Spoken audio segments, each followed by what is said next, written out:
오늘 우리에게 주신 말씀은 누가복음 24장 1절부터 12절까지의 말씀입니다. 제가 읽겠습니다. 안식 후 첫날 새벽에 이 여자들이 그 준비한 향품을 가지고 무덤에 가서 돌이 무덤에서 굴려 옮겨진 것을 보고 들어가니 주 예수의 시체가 보이지 아니하더라. 이로 인하여 근심할 때에 문득 찬란한 옷을 입은 두 사람이 곁에 섰는지라. 여자들이 두려워 얼굴을 땅에 대니 두 사람이 이르되 어찌하여 살아있는 자를 죽은 자 가운데서 찾느냐? 여기 계시지 않고 살아나셨느니라. 갈릴리에 계실 때에 너희에게 어떻게 말씀하셨는지를 기억하라. 이르시기를 인자가 죄인의 손에 넘겨져 십자가에 못 박히고 제3일에 다시 살아나야 하리라 하셨느니라 한데, 그들이 예수의 말씀을 기억하고 무덤에서 돌아가 이 모든 것을 11사도와 다른 모든 이에게 알리니, 이 여자들은 막달라 마리아와 요한나와 야고보의 모친 마리아라. 또 그들과 함께한 다른 여자들도 이것을 사도들에게 알리니라. 사도들은 그들의 말이 허탄한 듯이 들려 믿지 아니하나 베드로는 일어나 무덤에 달려가서 구부려 들여다보니 세마포만 보이는지라. 그 된 일을 놀랍게 여기며 집으로 돌아가니라. 기도하시겠습니다. 하나님 아버지, 부활의 소식을 풍성히 누리는 우리가 되게 하여 주시옵소서. 듣겠습니다. 예수님의 이름으로 기도합니다. 아멘. 할렐루야. 예수님께서 부활하셨습니다. 고난주간이 끝나고 오늘은 기쁜 부활 주일입니다. 예배실로 발걸음을 옮기는 성도 여러분의 마음이 어떠실지 궁금합니다. 오늘 우리 중에는 예수님의 부활을 풍성히 누리며 기뻐하는 분도 계시겠지만, 예상하지 못했던 큰 고난의 사건 속에서 힘든 분도 계실 겁니다. 제자들도 부활의 사건 앞에서 저마다 다 다르게 반응했습니다. 하지만 결국에는 모두 부활의 기쁨을 풍성히 누리며 땅끝까지 복음을 전하는 부활의 증인으로 살았습니다. 그것이 오늘 누가복음 24장부터 사도행전 28장까지 잘 기록되어 있습니다. 하나님은 당시 제자들뿐만이 아니라 오늘 우리도 부활의 기쁨을 풍성히 누리길 원하십니다. 이 시간 우리에게 주신 말씀을 통해 그 기쁨을 누리려면 어떻게 해야 하는지 생각해 보도록 하겠습니다. 부활의 기쁨을 누리려면 첫째, 빈 무덤의 사건이 축복임을 알아야 합니다. 1절입니다. 안식 후 첫날 새벽에 이 여자들이 그 준비한 향품을 가지고 무덤에 가서. 안식일이 지나고 이른 시간에 여자들이 예수님이 장사된 무덤으로 갔습니다. 누구보다 예수님을 사랑하고 따랐던 이들도 예수님이 부활하실 거라고는 조금도 생각하지 못했습니다. 그저 예수님의 장례 절차를 마무리하기 위해 그분의 시신에 바를 향품만 챙겼을 뿐입니다. 그런데 무덤에 도착하고 놀라운 광경을 보게 됩니다. 2절부터 3절입니다. 돌이 무덤에서 굴려 옮겨진 것을 보고 들어가니 주 예수의 시체가 보이지 아니하더라. 무덤 입구를 막고 있던 크고 무거운 돌이 옮겨져 있었습니다. 이 돌이 옮겨진 것도 놀라운데 들어가 보니 예수님의 시체가 보이지 않아 더 놀랐습니다. 여인들의 마음이 너무 황망하고 힘들었을 것 같습니다. 예수님의 죽음 자체도 큰 슬픔이고 충격이었는데 그분의 시체마저 도둑을 맞았다고 생각되는 이 상황에서 그들이 느꼈을 절망감은 무척 깊었을 겁니다. 우리도 이 여인들처럼 텅 빈 무덤을 보는 사건을 겪을 때가 있습니다. 내가 갖고 싶고 지키고 싶었던 건강, 직장, 자녀, 돈, 명예, 그것들이 빠져나가서 아무것도 남은 게 없고 빈 무덤 같을 때가 있습니다. 하지만 하나님께서는 빈 무덤의 사건을 통해 우리가 부활의 주님을 만나게 해주십니다. 지금 시체가 보이지 않는 이유는 예수님이 부활하셨기 때문입니다.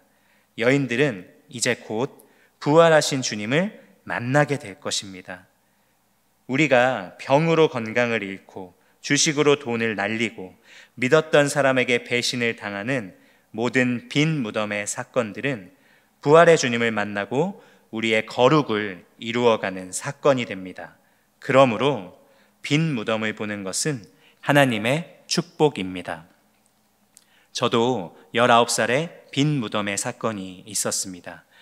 허리디스크 질병으로 1년 넘게 고생을 했는데 통증이 점점 심해지자 아무것도 할 수 없었습니다.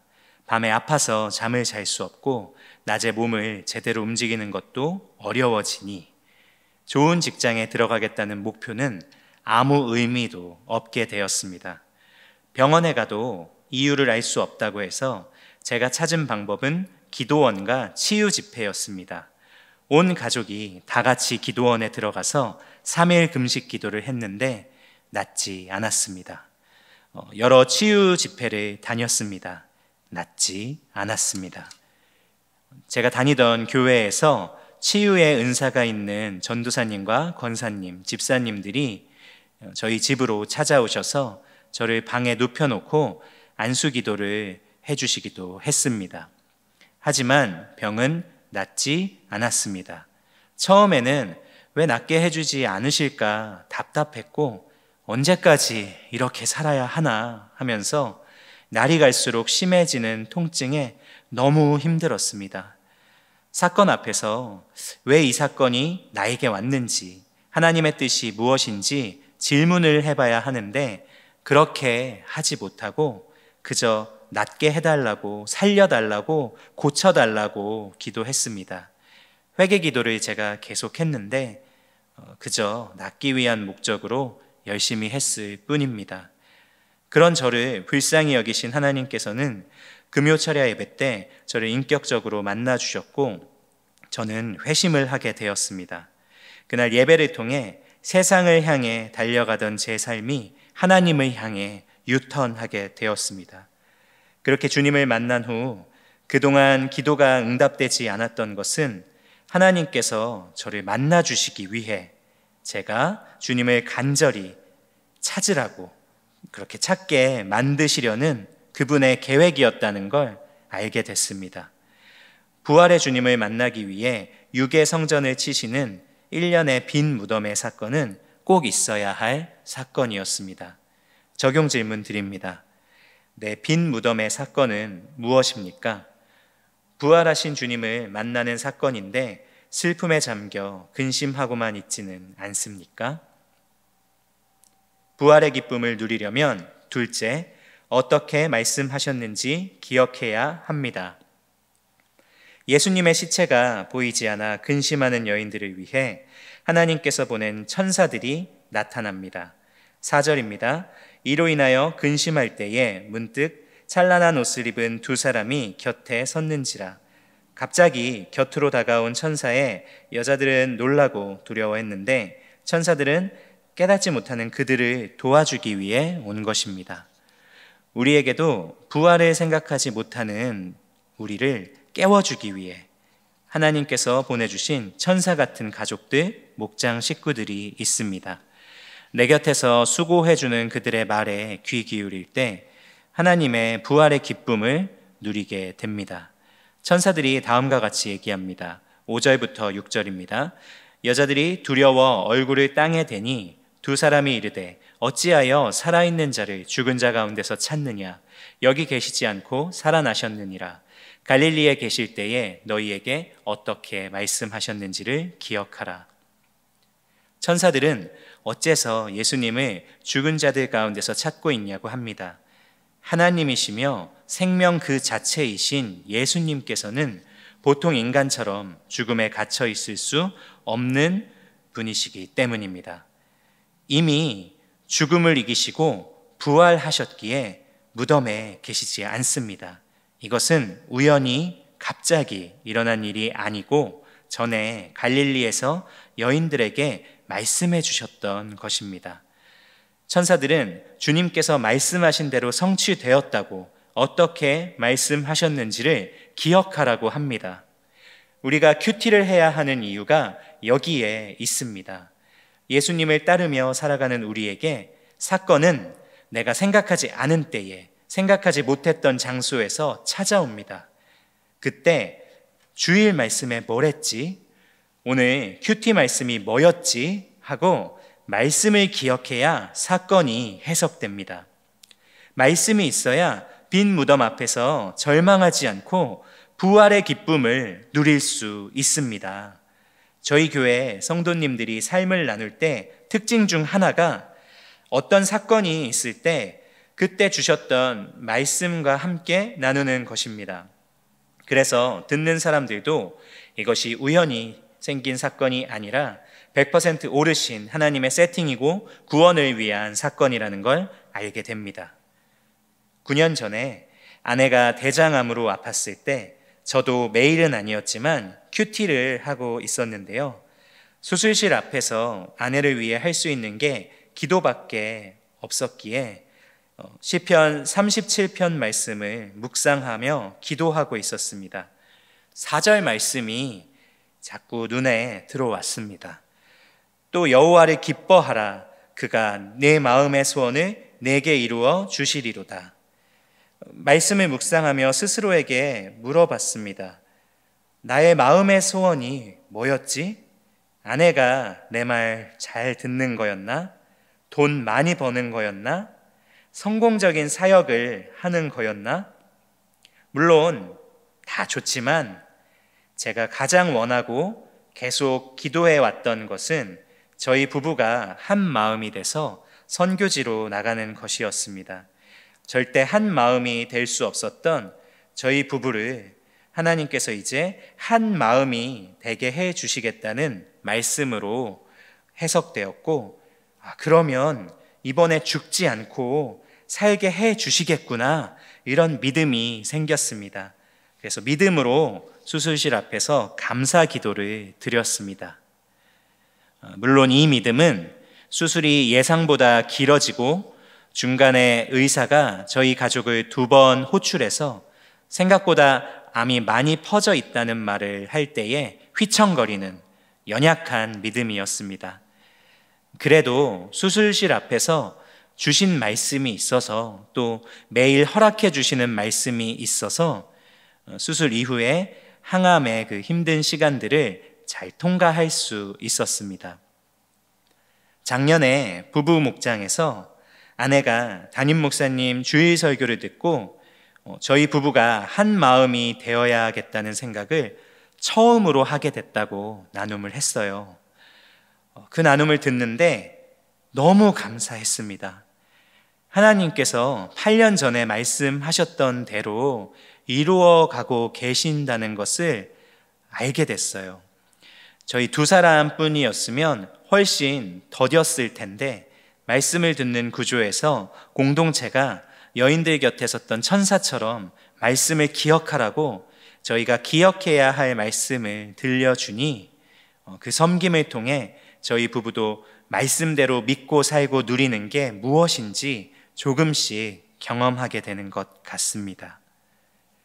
본문의 천사들도 막연하게 말씀을 기억하라고만 말하고 사라지는 게 아니라 주님께서 어떻게 말씀하셨는지를 기억하라고 어떤 말씀인지 정확히 알려줍니다. 7절부터 8절입니다. 이르시기를 인자가 죄인의 손에 넘겨져 십자가에 못 박히고 제3일에 다시 살아나야 하리라 하셨느니라 한데 그들이 예수의 말씀을 기억하고, 누가복음 9장 22절에서 예수님께서는 인자가 많은 고난을 받고 장로들과 대제사장들과 서기관들에게 버림받아 죽임을 당하고 제3일에 살아나야 한다고 말씀하셨습니다. 천사들이 이 말씀을 들려주자 여자들은 성령의 은혜로 정신이 번쩍 들었습니다. 아, 주께서 말씀대로 부활하신 거구나. 그 순간 빈 무덤은 더 이상 슬픔의 이유가 될 수 없었습니다. 기쁨의 이유로 바뀌었습니다. 오늘 우리 중에 슬픈 마음이 있는 분이 계시다면 부활하신 예수의 이름을 통해 영원토록 변함없는 기쁜 마음을 얻으시길 소망합니다. 부활절 전도축제에서 선포해 주시는 구속사의 말씀이 저와 여러분을 깨워주고 우리의 가족과 지인들을 살리는 부활의 말씀이 될 줄 믿습니다. 어떻게 말씀하시는지 잘 들으시고 또 한 주를 사시면서 목장 식구들과 함께 어떻게 말씀하셨는지를 기억하는 은혜가 있으시길 축복합니다. 적용 질문 드립니다. 나의 슬픔을 기쁨으로 바꾼 말씀이 있습니까? 어떻게 말씀하셨는지 기억하라고 얘기해주는 공동체에 잘 붙어가고 있습니까? 우리가 부활의 기쁨을 누리려면 첫째, 빈 무덤의 사건이 축복임을 알아야 하고 둘째, 어떻게 말씀하셨는지 기억해야 합니다. 말씀이 있으면 빈 무덤은 그대로겠지만 슬픔이 기쁨으로 바뀝니다. 이렇게 부활의 기쁨을 누리게 되면 우리는 어떻게 할까요? 부활의 기쁨을 누리면 셋째, 돌아가 모든 것을 알립니다. 9절부터 10절입니다. 무덤에서 돌아가 이 모든 것을 열한 사도와 다른 모든 이에게 알리니 이 여자들은 막달라 마리아와 요한나와 야고보의 모친 마리아라. 또 그들과 함께한 다른 여자들도 이것을 사도들에게 알리니라. 예수님께서 부활의 소식을 가장 먼저 알려주시고 전하게 하신 자들은 갈릴리에서부터 예수님을 쫓아왔던 이 여인들이었습니다. 예수님 당시 유대 사회에서 여성은 남성에게 종속된 존재로 문화, 사회, 종교 모든 영역에서 차별받고 있었고 법정에서도 여성들의 증언은 거의 효력이 없었습니다. 그런데 예수님께서는 주님의 부활을 전하기 위해 잘난 사람, 강한 사람이 아니라 많은 사람 중에 가장 비천한 사람을 선택하십니다. 여인들 중 한 사람인 막달라 마리아만 살펴봐도 그녀는 주님을 만나기 전 로마 병사들을 상대하는 창기로서 7 귀신에 들렸던 사람이었습니다. 비천해서 감히 누구에게도 다가설 수 없는 인생이었지만 예수님을 만나 인생의 목적과 살아야 할 이유를 찾았습니다. 그리고 그들은 더 잃을 것도 없었습니다. 그래서 여인들은 주님께서 십자가에 못 박히실 때 끝까지 남아서 예수님의 마지막 순간을 지켜보았습니다. 그리고 이제는 가장 먼저 부활의 기쁨을 누리게 됩니다. 우리의 비천하고 약한 환경은 이렇게 부활의 증인이 되어 주님의 사명을 감당하게 합니다. 부활의 기쁨으로 충만해진 여자들이 이제 무덤에서 나와 다른 제자들에게 돌아가서 자기들에게 일어난 모든 일을 알립니다. 묵상을 하며 이 여인들이 11사도와 다른 이들에게 가는 길에 이런 생각을 조금이라도 했을지 궁금했습니다. 내가 여자인데 사람들이 내 말을 믿을까? 예수님이 부활하셨다는 말을 정말 믿을까? 믿지 않으면 어떡하지?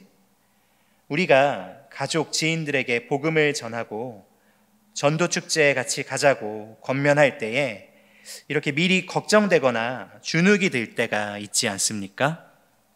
그런데 여인들에게는 모든 것을 능가하는 큰 기쁨이 있었습니다. 그냥 가서 자신들이 보고 들은 모든 것을 알렸습니다. 듣는 사람이 어떻게 반응할지 그것은 중요하지 않았습니다. 이에 제자들은 어떻게 반응했을까요? 할렐루야 하면서 단번에 믿었을까요? 11절부터 12절입니다. 사도들은 그들의 말이 허탄한 듯이 들려 믿지 아니하나 베드로는 일어나 무덤에 달려가서 구부려 들여다보니 세마포만 보이는지라 그 된 일을 놀랍게 여기며 집으로 돌아가니라. 제자들은 여인들의 말을 허탄하게 생각해서 믿지 않았습니다. 여기서 허탄하다는 말은 제자들이 부활의 소식을 허무맹랑한 것으로 여겼다는 뜻입니다. 말도 안 되는 소리 하지 마라. 무슨 헛소리를 하는 거냐? 이런 반응이었다는 것이죠.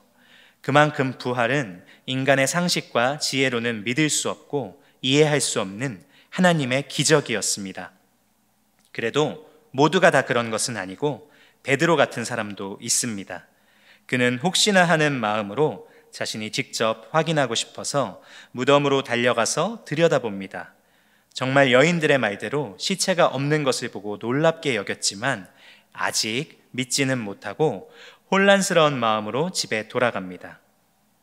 오늘 전도축제에 데려오기 위해 우리가 권면한 사람들 중에 어떤 사람은 말도 안 되는 소리 하지 말라고 집에서 꼼짝도 하지 않는 사람이 있을 겁니다.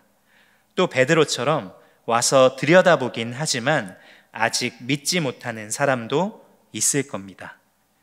여인들처럼 구속사의 말씀이 들려서 부활의 기쁨을 누리는 사람도 있을 겁니다. 혹시 오늘 가족과 지인이 오지 못하더라도, 아니면 오긴 왔는데 내가 기대하는 것만큼 믿지 못하는 것 같더라도 실망하지 마시길 바랍니다. 본문 말씀에서 믿지 않았던 제자들도 결국 부활의 주님을 만나고 복음의 증인으로 살게 됩니다. 주님께서 변화시키지 못할 사람은 없습니다. 주님의 때에 부활을 기쁘게 누리는 성도로 거듭나게 하실 것입니다. 우리가 해야 하는 건 오늘 예배를 마치고 돌아가 빈 무덤 앞에서 해석되지 않아서 낙담하고 근심하며 울고 있는 그들에게 여전한 방식으로 부활의 기쁜 소식을 알리는 겁니다. 오늘 부활절 주일 예배 가운데 은혜 많이 받으시고 한 주 동안 주님께서 우리에게 맡겨주신 가족과 지인들에게 부활을 외치며 사명 감당하는 저와 여러분 되시길 축복합니다. 적용 질문 드립니다. 내가 돌아가 부활을 알려야 할 사람은 누구입니까?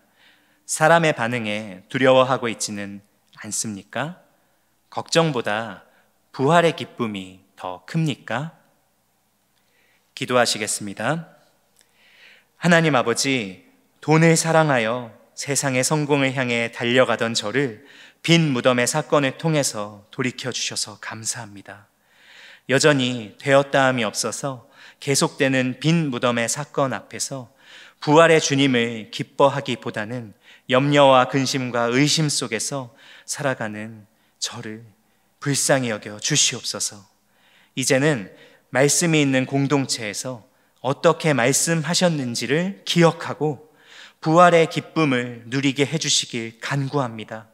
질병, 물질, 직장, 관계 가운데 빈 무덤의 문제가 해결돼서 기뻐하는 게 아니라 먼저 말씀으로 해석이 되어서 사명 감당하는 우리들이 되길 원합니다. 천사처럼 말씀을 기억하게 해주는 목장에 잘 붙어가게 해주시고 빈 무덤의 사건을 해석받을 수 있도록 주여 역사하여 주시옵소서. 준비하고 있는 국내외 띵크트립과 제20회 띵크 목회 세미나에 부활의 기쁨을 부어주셔서 말씀과 간증을 들은 분들이 살아나고 가정과 교회가 살아나고 당신이 나보다 옳다며 구속사의 이야기를 들려주는 사람들이 곳곳에 세워져 위기에 처한 이 나라도 살아나는 역사가 있게 하여 주시옵소서. 주님, 이 나라를 불쌍히 여겨 주시옵소서. 살려 주시옵소서. 오늘 부활절 전도축제에서 말씀 선포하시는 담임 목사님께 성령의 기름을 부어주시고 우리의 가족과 지인들에게 구속사의 말씀이 들리는 은혜를 허락하여 주시옵소서. 한 영혼이 살아나고 가정이 살아나는 역사가 있게 하여 주시옵소서. 모든 성도님들이 예배를 통해 부활의 기쁨을 누리며 집으로 돌아가 여전한 방식으로 주님을 전할 수 있도록 여인들처럼 모든 것을 알릴 수 있도록 도와주시옵소서. 이 모든 말씀 죽음을 이기시고 부활의 첫 열매가 되어주신 우리 주 예수 그리스도의 이름으로 기도합니다. 아멘. 계속해서 개인의 기도 제목을 놓고 기도하겠습니다.